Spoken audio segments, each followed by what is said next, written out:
예, 오늘 여기 본문 말씀에 보시면요, 아무것도 염려하지 말고, 아무것도 염려하지 말고 이렇게 명령하고 있습니다. 그러니까 영어로는 be careful, 아무것도 염려하지 말라 명령입니다. 그런데 성경에 보면요, 이 모든 염려를 다 금지한 것은 아닙니다. 이 땅을 살아가면서 어떤 염려는 참 건강하고 필요한 겁니다. 제가 예전에도 말씀드렸던 것 같은데, 다른 사람의 형편을 사랑으로 염려해 주는 것은 필요합니다. 또 주님의 사역을 염려하고 내가 소속되어 있는 지역교회를 염려하는 것은 주님께서 참 좋아하시는 염려입니다. 그리고 자기 자신에 대해서 내가 하나님과 바른 관계에 있는가? 이것을 염려하는 것이 참 중요하고 필요합니다. 가장 중요한 겁니다. 하나님과의 인격적인 관계, 바른 관계. 우리가 교회에 나오고 신앙생활을 이제 하는 것에 앞서서 우리의 현재 영적 현 주소가 하나님과의 바른 관계 안에 있느냐, 이게 더 중요하다는 겁니다. 그래서 이 땅을 살아가면서 나의 현 상태를 민감하게 점검하고 나의 속사람이 건강할 수 있도록 적절하게 염려하는 것은 참 필요한 염려라고 할 수 있습니다. 즉, 나의 영혼을 위한 염려, 또 교회를 위한 염려, 그리고 다른 지체들을 위한 어떤 염려, 그건 꼭 해야 될 염려입니다. 근데 오늘 본문에 보시면 바울은 사람들이 종종 하지 말아야 될 염려를 하기 때문에 염려하지 말라고 권하는 겁니다. 우리가 이 염려의 문제를 이제 좀 이해하려면 염려의 정체를 알아야 됩니다. 염려가 무엇인지, 어디서 오는 것인지, 또 이 염려를 어떻게 극복할 수 있는지를 한번 생각해 봐야 합니다. 염려는요, 대부분 무엇인가 잃어버릴 것 같은 두려움, 그러니까 상실에 대한 두려움에서 옵니다. 염려는 이 상실과 밀접한 관계가 있어요. 내가 소유한 재산이나 직장이나 건강이나 어떤 신분이나 직책이나 신뢰나 사랑하는 대상 등등, 뭔가 내가 소중히 여기는 것을 잃어버릴지도 모른다는 생각이 염려하게 만듭니다. 또 염려는요, 뭔가 공급의 결핍과도 관련이 있습니다. 인생은 공급의 문제입니다. 가장 기본적인 공급은 먹는 것과 입는 것 혹은 마시는 겁니다. 우리가 염려하는 것은 현재 공급되는 것들이 공급될 수 없는 상황에 처하면 어떻게 될까 하는 두려움에서 온다는 거예요. 그러니까 우리의 생존이 위협받기 때문입니다. 근데 우리가 염려하는 것 중에는요, 전혀 일어날 수 없는 것들을 염려하는 경우가 많아요. 그래서 어떤 책에 보니까요, 이 염려를 타락한 상상력이다 이렇게 얘기합니다. 공감이 됐습니다. 즉, 원하지 않는 일이 일어날지 모른다고 상상해서 뭔가 꿈을 꾸는 것 같다고 하는 겁니다. 그러니까 염려는요, 내가 원하지 않는 일이 혹시 일어나면 어떻게 하나 생각하면서 상상하는 겁니다. 예를 들어서 이런 거예요. 아이들에게 통금 시간이 있습니다. 너 10시, 11시 정해놨습니다. 근데 통금 시간이 지나서 조금만 늦게 들어와도 저 자신이 대단한 상상력을 발휘하면서 납치도 당하고 또 병원에 입원도 시키고 심지어 장례식까지 치르는 등 아주 뛰어난 상상력을 할 때가 있어요. 목사인 저도 늦게 들어오면 아이들이요. 근데 참 감사한 게 뭐냐, 제가 생각하고 염려하는 대로 되지 않고 하나님께서 제 인생을 붙잡고 하신다는 사실입니다. 여러분도 마찬가지예요. 이 염려는 모든 인간의 문제입니다. 아이들도 염려가 많고 스트레스가 많습니다. 많은 스트레스가 염려에서 오는 겁니다. 우리의 기쁨을 빼앗아가고 우리를 불행으로 이끄는 원수가 바로 염려입니다. 이 염려의 문제를 극복하지 않고 하나님의 사역을 성취한 사람은 없습니다. 인간이면 누구나 다 염려를 해요. 예수님 그것을 아셨기 때문에 마태복음 6장에서 염려하지 말라고 말씀하십니다. 그리스어로요, 이 염려라는 말이요, 이런 말이랍니다. 마음 그리고 나누다, 이 합성어라고 합니다. 즉, 마음이 나뉘다는 뜻을 가지고 있습니다.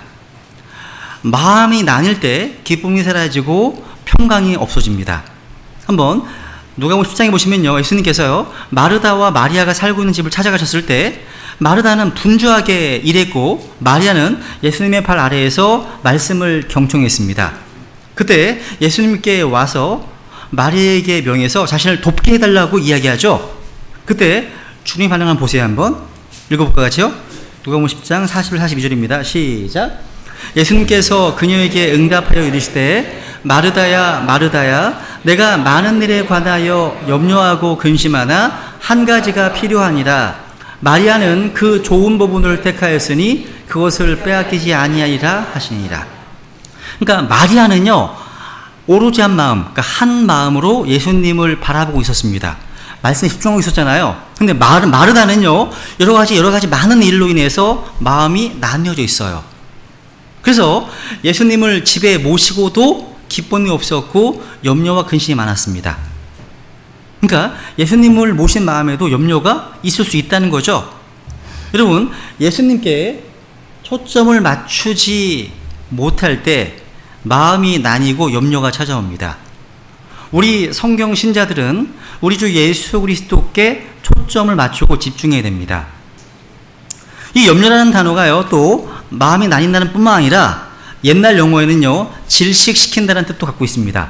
그러니까 염려가 지나치면 사람을 질식시킵니다. 그래서 염려가 되게 많은 사람들을 만나면 뭔가 어떤 답답함이 느껴집니다. 목을 조른 것 같은 결과를 가져온다는 거예요. 그래서 염려를 많이 하는 사람들은요 정서적인 문제뿐만 아니라 육체적인 질병까지도 초래한다는 거예요. 그래서 실제 두통이나 위장병이나 여러 가지 심하면 등의 통증을 유발할 수 있답니다. 그래서 여러분 질병보다 질병에 대한 염려 때문에 병이 더 깊어지기도 한다는 거예요. 이거 여러분 뭐 건강 염려증 같은 거 있잖아요. 건강 염려증 너무 걱정을 하는 거예요. 그래서 병 때문에 죽는 사람보다 염려 때문에 죽는 사람이 더 많다고 얘기하더라고요. 그렇기 때문에 우리가 무엇하든지 간에 이 염려의 문제가 극복되지 않으면 큰일을 감당할 수 없다는 거죠. 그죠? 그래서 하나님께서 우리에게 원하시는 풍성한 삶을 살기 위해서는 이 염려라고 하는 적을 반드시 정복해야 한다는 겁니다. 그렇다면 우리가 어떻게 염려를 극복할 수 있을까요? 첫 번째로요, 염려하지 말라는 말씀에 순종하십시오. 순종하는 거예요. 염려하지 말라 말씀은 명령입니다. 로마 감옥에 있는 바울은요 어떻게 보면 염려할 일이 많은 사람입니다. 감옥에 갇혀 죽음을 앞두고 있기 때문입니다. 근데 바울은 아무것도 염려하지 말라 이렇게 말하고 있습니다. 다시 한번 읽겠습니다. 시작. 아무것도 염려하지 말고 오직 모든 일에서 기도와 간구로 너희가 요청할 것들을 감사와 더불어 하나님께 알리라. 염려는요 선택해서 오는 거예요. 염려하지 않는 것도 선택입니다. 선택이에요. 어떤 상황에 처하더라도요 스스로 염려를 선택하지 않는 한 아무도 우리 염려하게 할 수 없습니다. 아주 심플한 거예요. 아주 간단한 겁니다. 즉 염려하지 않기로 선택하는 겁니다. 어떤 환경에서도 주님 안에서 염려하지 않게 선택하는 것, 즉 염려하지 말라는 이 말씀에 순종하기를 선택하는 겁니다. 바울이 염려하지 말라고 명령한 이유가 무엇일까요? 주님께서 산상설교에서 염려하지 말라고 말씀하시고 무엇일까요? 한마디로 염려가 비생산적이기 때문입니다. 예수님은 산상순회에서 염려 문제를 아주 심도게 다루십니다. 한번 마태복음 6장에 보겠습니다. 6장. 예수님께서는요 우리가 염려하지 말아야 될 이유는 염려가 비생산적이기 때문이라고 말씀하십니다. 27절에 보시면 너희 중에 누가 염려함으로 자기 키에 1규빗을 더할 수 있겠느냐? 안 되죠. 그죠? 염려는 아무것도 성취할 수 없어요. 염려한다고 되는 일이 있어요? 여러분 키를 1규빗 50cm 더 할 수 있습니까? 안 되잖아요. 그래서 염려는 비생산적이라는 겁니다. 염려란 무엇인가? 인간은 왜 염려하는가? 이거에 대해서요 미국의 미시간 대학 연구팀이 연구에 발표한 것이 있습니다. 이 연구팀이요 사람들의 염려를 정말 분석해 본 결과 일반적으로 염려하는 내용의 60%는 근거가 없습니다. 팩트가 아니에요. 20%는요 이미 과거 지나간 일입니다. 10%는 그냥 공포감 그 자체입니다. 그러니까 10%만이 염려할 수 있는 대상으로 나타났습니다. 근데 이 10% 가운데 질자 발생할 확률을 지닌 내용은 4%에서 5%에 불과하고 다시 이 가운데서 2%는요 자신의 힘으로 어찌할 수 없는 것이라고 합니다. 그렇다면 우리가 평소에 염려하는 것 가운데 정말 신경 써서 대비해야 할 것은 3%밖에 안 돼요. 나머지 97%는요 염려가 필요 없는 겁니다. 근데 우리가 겨우 이 3% 때문에 고생한다는 말밖에 안 되는 거예요. 사실 많은 경우 염려는요 습관에서 와요. 아유 걱정도 팔자네 이런 말 있잖아요. 그죠? 그러니까 사람에 따라서는 이 염려가 몸에 배우는 사람도 있습니다. 여러분 내가 어떻게 할 수 없는 문제라면 그 염려하는 무슨 소용이 있습니까? 내가 통제할 수 없는 것들 천재지변 같은 것들 우리 어떻게 할 수 없잖아요. 그죠? 그러니까 우리는 염려가 전혀 생산성이 없는 사실을 명심해야 한다는 거죠. 마치 염려는요 흔들의자 같습니다. 흔들의자는요 아무리 흔들어도 제자리에 있어요. 제자리에 있습니다. 내일 일을 염려한다고 해서 아무 소용 없다는 거예요. 한번 주님 말씀 기억해 보세요. 읽어볼까요? 시작. 그러므로 내일을 염려하지 말라. 내일이 자기 것들을 염려할 것이요 한날의 악은 그날에 족하니라. 사실 여러분 두 날만 걱정하지 않으면 별로 염려할 것이 없어요. 두 날이란 어제와 내일입니다. 어제와 내일이에요. 우리는 염려는 주로 지나간 사건을 가지고 생각합니다. 자신이 했던 잘못이나 실수를 생각하면서 후회하는 거예요. 뭔가 바꿔보려고 하는 겁니다. 그렇게 하지 않았었다면, 그렇게 했더라면, 그러니까 그런 어떤 결과가 어떻게 되었을지 상상하는 겁니다. 애태우는 겁니다. 근데 과거는요 우리의 한계를 넘어선 거잖아요. 괜히 앉아가지고 내가 그 인간을 만나지 말았어야 했는데 이런 거 이건 할 필요가 없는 말이에요. 그때 그 실수를 하지 말았어야 하는데 뭔 소용이 있습니까 이게요. 아무 소용이 없는 거잖아요. 그죠? 이건 시간 낭비입니다. 미래의 염려도 마찬가지예요. 자식을 공부시켜야 되는데 결혼도 시켜야 되는데 결혼한 후에 집도 한 채 해줘야 될 텐데 이런 쓸데없는 염려를 한다는 거예요. 그러니까 아직 오지도 않은 내일을 미리 끌어당겨 염려하는 것은 어리석은 일입니다. 장차 미래에 일어날 일들을 부정적으로 생각하면서 오늘 미리 염려하는 것은요 지혜로운 게 아니에요. 그래서 여러분 염려가 뭐냐? 미래의 짐을 미리 지고 고민하는 거예요. 이거 어리석다고 성경 말씀하신다는 거죠. 그래서 여러분 웬만하면 여러분 따라해보세요. 칸막이를 치자. 칸막이 치세요. 어제 칸막이 딱 치시고 미래에 칸막이 치세요. 그럼 돼요. 그죠? 이것은 뭐냐면 한마디로 염려하지 않기로 선택하는 거예요. 의지적인 결단입니다. 염려하지 말자. 근데 오늘 본문에 보니까요 염려하지 않는 것이 뭔가 소극적인 선택이라면, 해결책이라면 이제 그 다음에 적극적인 해결책이 나옵니다. 바로 뭐예요? 기도하라. 기도하라는 겁니다. 그러니까 염려를 기도로 바꾸라는 겁니다. 따라해보세요. 염려를 기도로 바꾸자. 염려가요 비생산적인 반면에 기도는 생산적입니다. 그래서 바울은 염려를 멈추고 기도하라고 권면합니다. 또 읽습니다. 이 말씀 계속 읽을 거예요. 시작.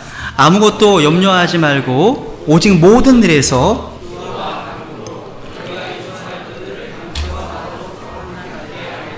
아멘. 오직 모든 일에서 기도와 간구로 하나님께 알리라.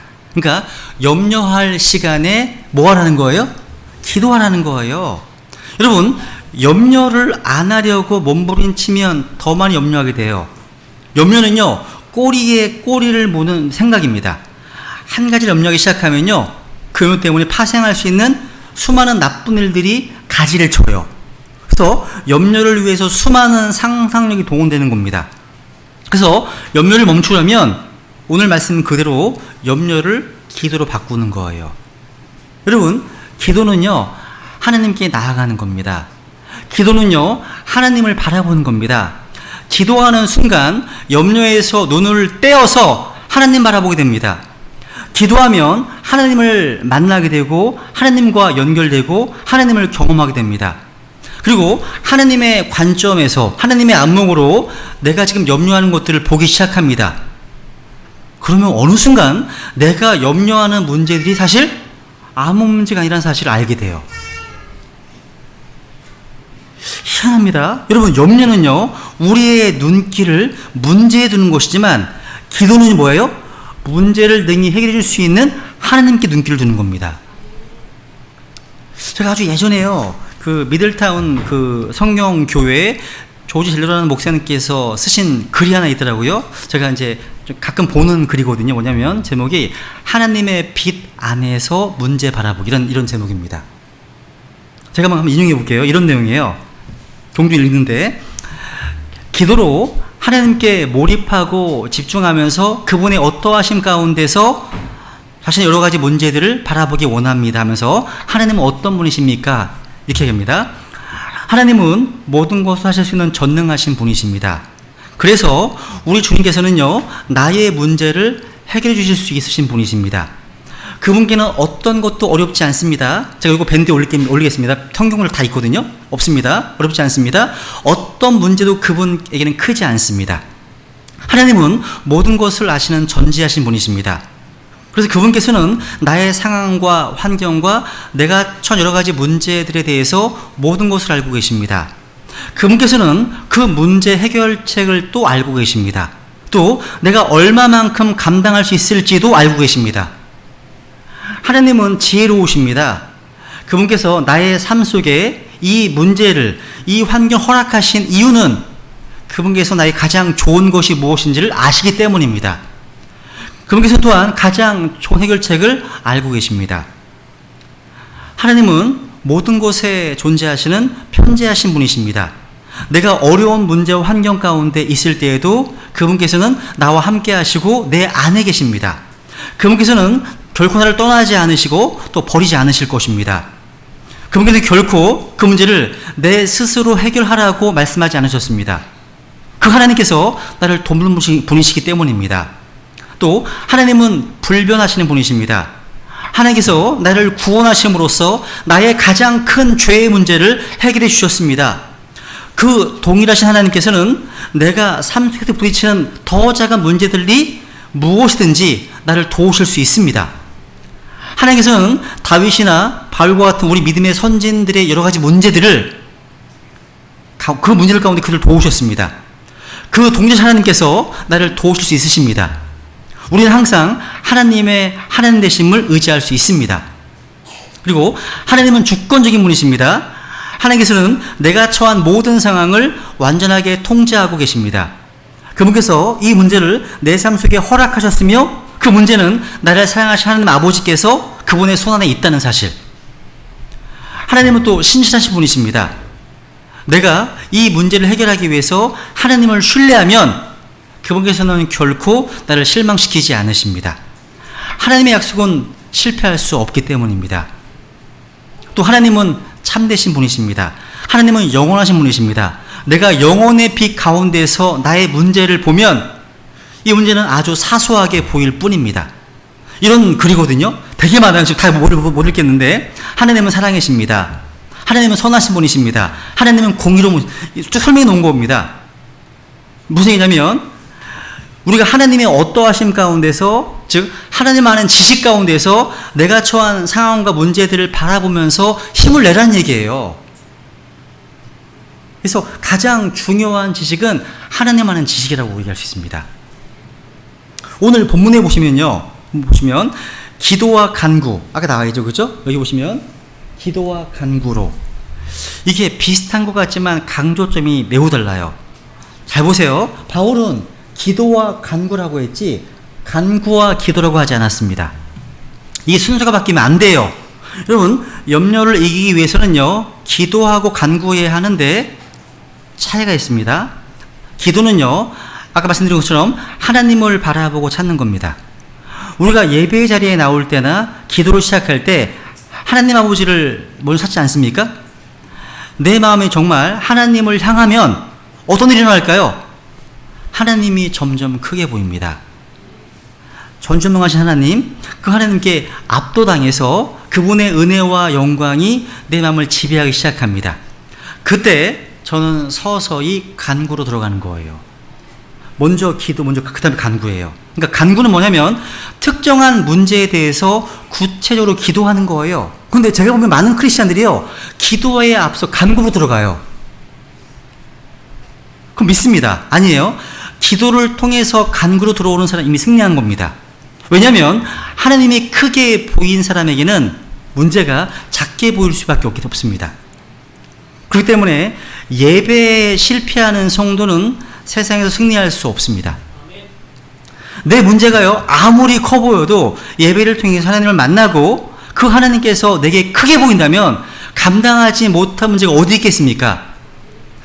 문제가 그대로 남아 있어도 상관없습니다. 기도를 통해서 간구로 나아간 사람은요, 이미 승리한 거예요. 하나님께서 나와 함께 하시는 이 사실, 이걸 확신한 사람에게는요, 감당하지 못할 상황이 없습니다. 그래서 먼저 기도부터 하시고 그 다음에 간구로 나아간다는 사실.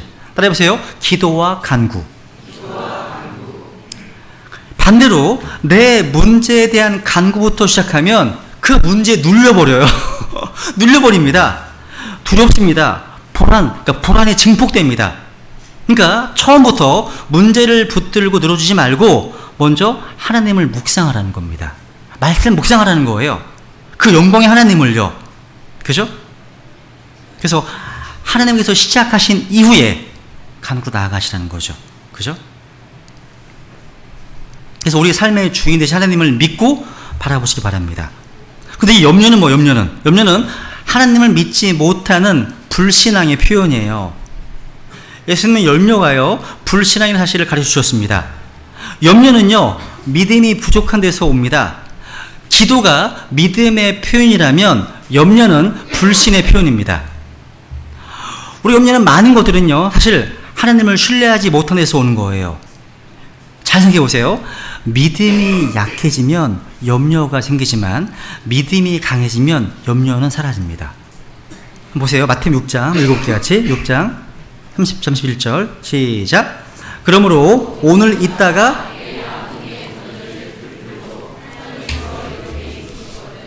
오 너희 믿음이 적은 자들아, 하물며 너희는 더 잘 입히지 아니하시겠느냐?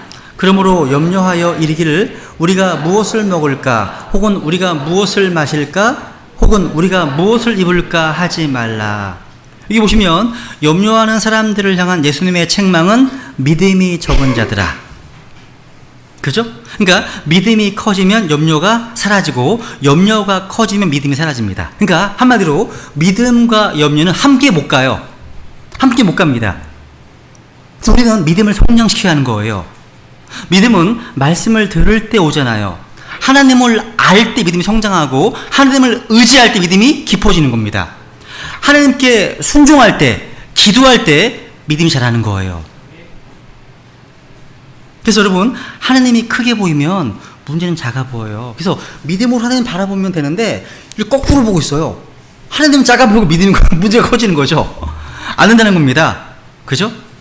그래서 어린아이처럼 하나님께 염려를 맡기는 게 기도입니다. 한번 베드로전서 5장 7절 8절 여기 보세요. 같이 읽겠습니다. 시작.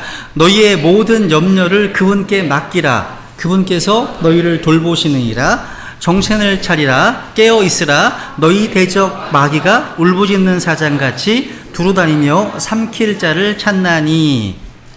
맡긴다는 말 캐스트, 던져버리는 거예요. 주님 그렇게 하라는 거예요. 이 염려가요, 무거운 짐과 같기 때문이에요.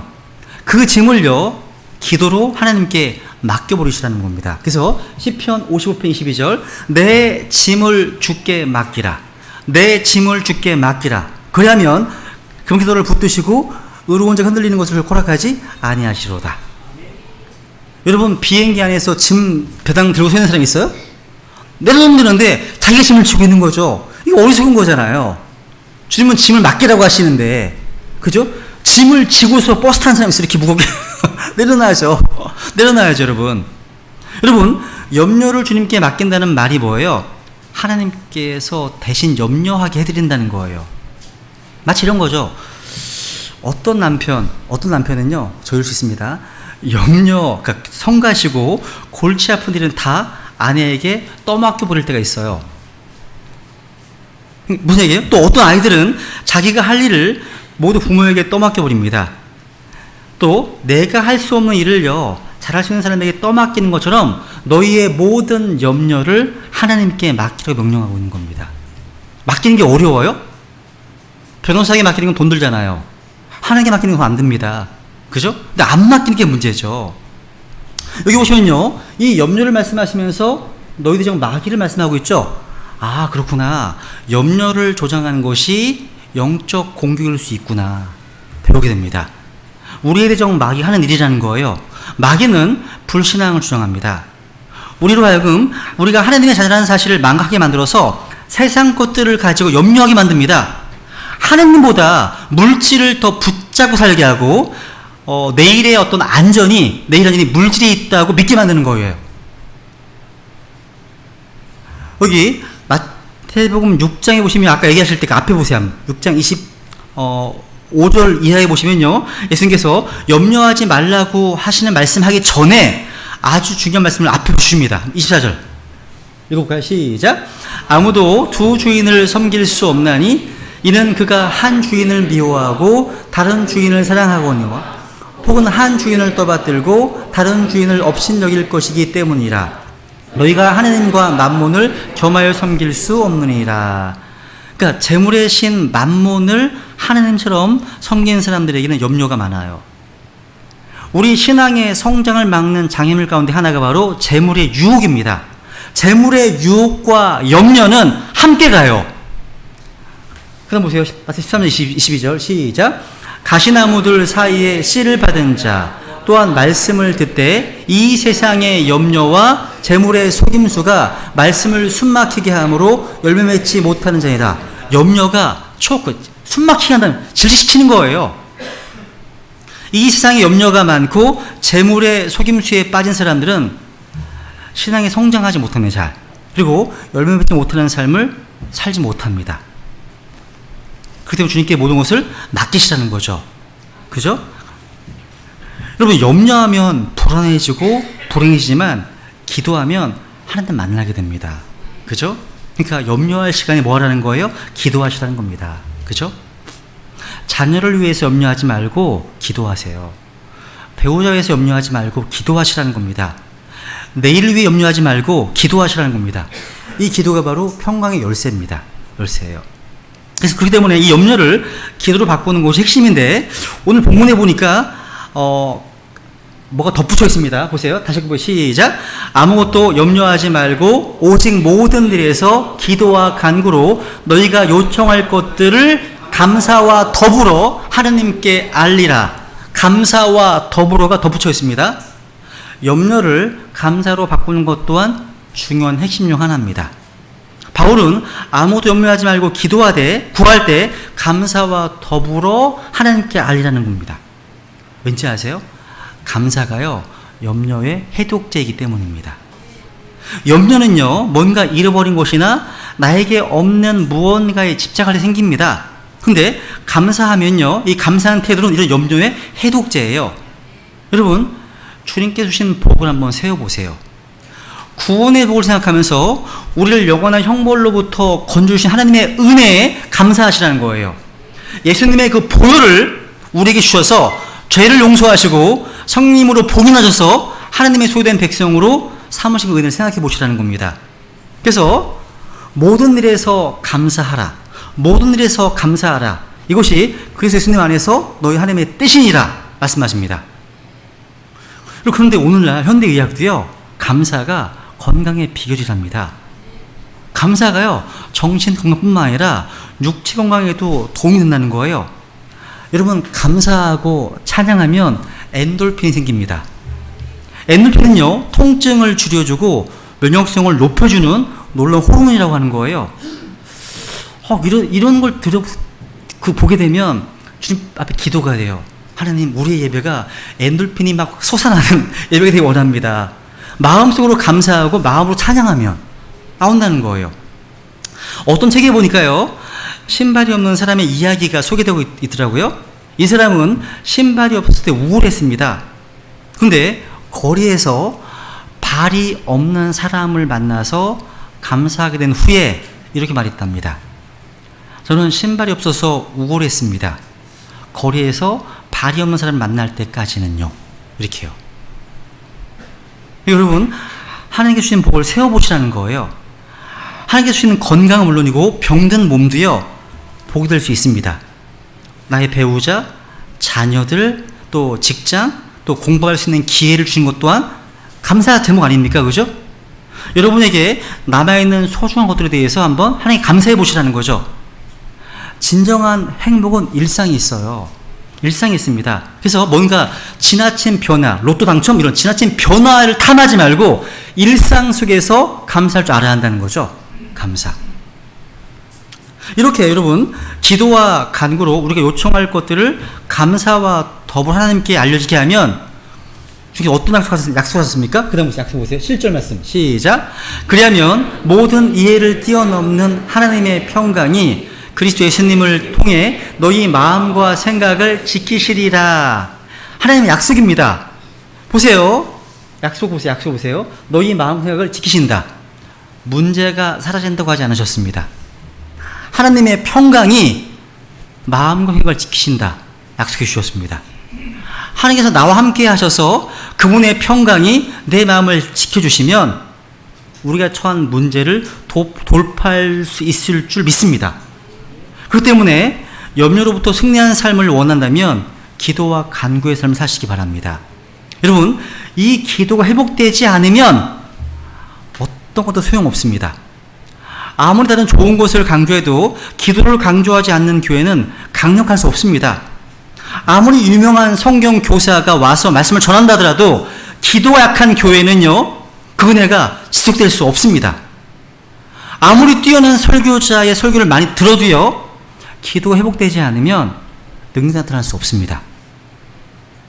여러분은 정말 이 기도와 간구 능력을 믿으십니까? 이런 예가 예전에 한번 들었던 것 같은데, 어떤 교회 바로 옆에요, 술집이 하나 들어왔습니다. 그래서 그 교회가요, 불철주야 하나님께 그 술집을 없애달라고 주님 앞에 기도했습니다. 그랬더니 그 술집 진짜 망해버렸습니다.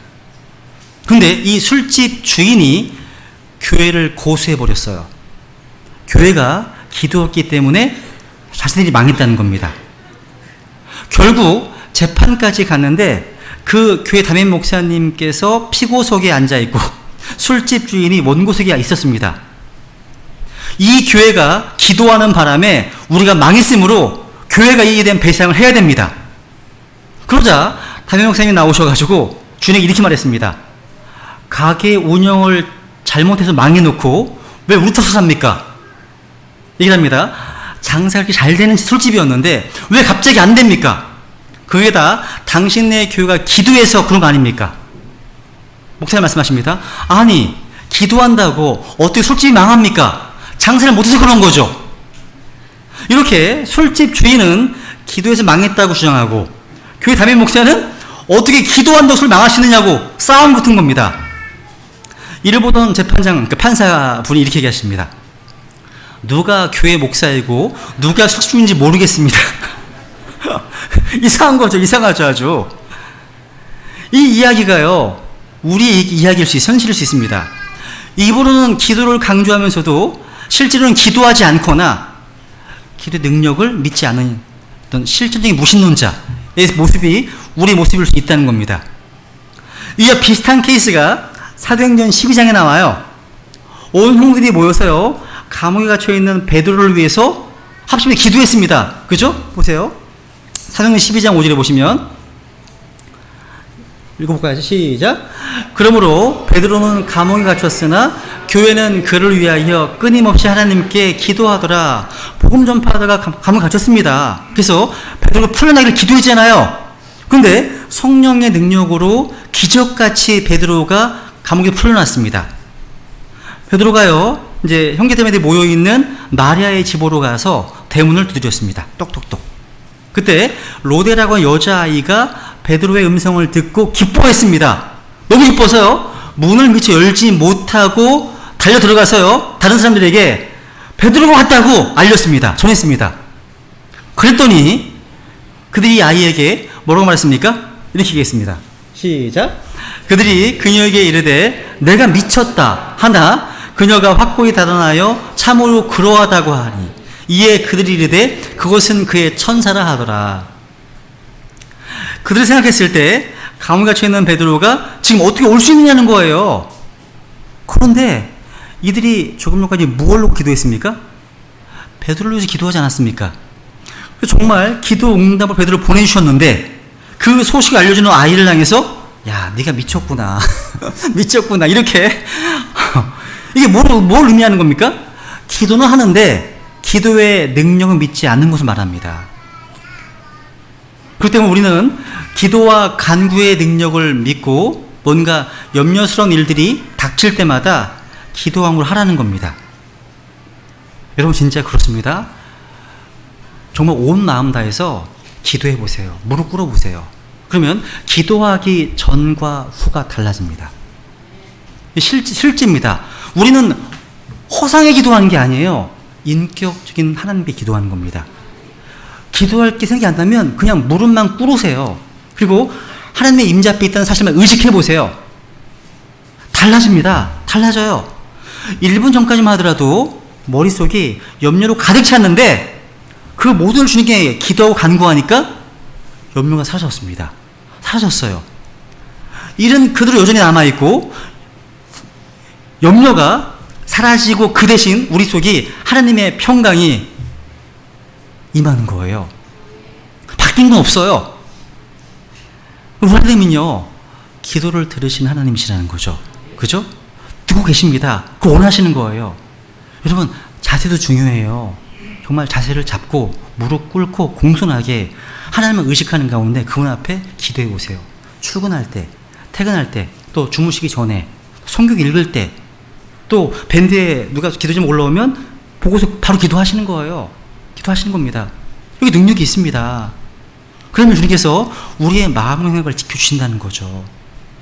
여기 약에 보시면 모든 이해를 뛰어넘는 하나님의 평강. 한번 따라해보세요. 모든 이해를 뛰어넘는 하나님의 평강. 그렇습니다. 그렇습니다. 이게 무슨 얘기냐면 사람들이 저 여러분을 보고서 어떻게 이렇게 평안할 수 있지? 도무지 이해가 안 간다는 얘기예요. 그러니까 다른 사람들은요, 우리가 당한 상황과 어떤 환경에서 평강을 누릴 수 있는 이유를 전혀 알 수 없다는 말이에요. 이게 이해를 뛰어넘는 놀라운 평강이 우리 마음을 지키시기 때문인 거예요. 그죠? 여러분 생각해 보세요. 역대의 순교자들, 폭세 순교사, 이 교회에서 읽어보시면 순교하는 와중에 있는 크리스찬들이요, 굉장히 평안합니다. 평안해요. 실제 이런 얘기가 있어요. 보세요. 어떤 사람이요, 복음 때문에, 그리스도 때문에 화형을 당하게 되었을 때 그 불태우라는 명령을 내린 집행관에게 얘기합니다. 이리로 오시라고. 이리 와서 내 가슴에 손을 얹어 보시겠습니까? 그러니까 그대로 했어요. 순교자가 얘기합니다. 제 심장이 빠르게 뛰고 있나요? 물었습니다. 두려워하는 어떤 표시가 보입니까? 물었습니다. 그 집행관은 아닐세 답했습니다.